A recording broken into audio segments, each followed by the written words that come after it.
Another day, another federal officer shooting in a blue state. Today it's Portland, Oregon. 2 people have been shot by Custom Border Patrol agents in Portland, Oregon. Federal immigration officers shot and wounded 2 people in Portland, Oregon. This afternoon, DHS is already trying to frame it as that they were Venezuelan illegal aliens. They were criminals. They were part of a prostitution ring. The federal officer was fearing for their lives. They fired a defensive shot, yada, yada, yada. Meanwhile, there is no immediate independent corroboration of those events or of any gang affiliation of the vehicle occupants. According to the police bureau in Portland, Oregon, the officers initially responded to a report of a shooting near a hospital about 2:18 local time. A few minutes later, police received information that a man who had been shot was asking for help in a residential area a couple of kilometers away. Officers then responded there and found the 2 people with apparent gunshot wounds. Officers determined they were injured in the shooting with federal agents. Their conditions were not immediately known. They said that the shooting took place in the eastern part of the city and 2 Portlandians were wounded. As far as we know, both of these individuals are still alive, and we're hoping for more positive updates through the afternoon. The Portland mayor, Ken Wilson, and the city council have called on ICE to end all operations in Oregon, in Portland, until a full investigation is completed.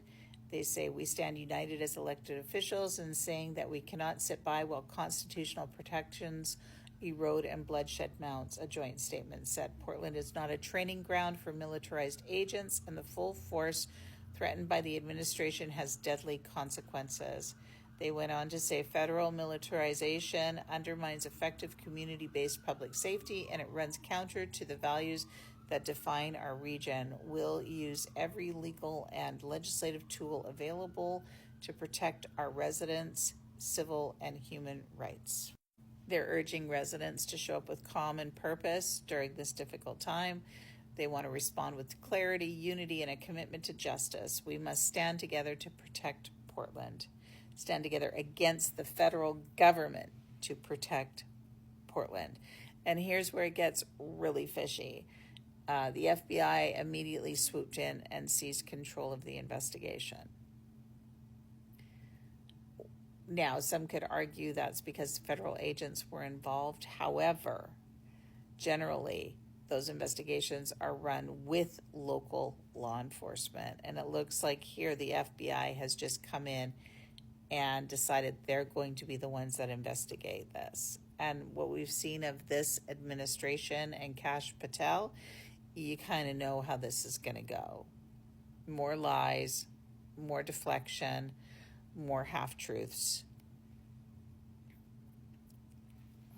more crafted narrative.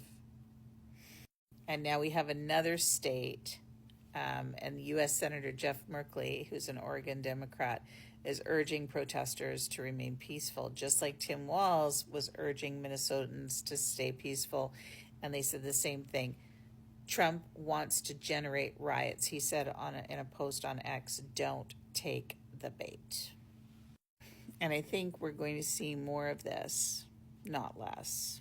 I think that they're going to try this in other blue states. They're trying to force a confrontation. And some think that it's so that Trump can call martial law, so that he can seize control of the government in the United States and prevent any elections from happening. So, as more information comes out, I will update you. But yeah, make sure that you're spreading all of this stuff far and wide, because they're trying to sweep a lot of things under the carpet right now. Say no to Christo-fascism and have a day.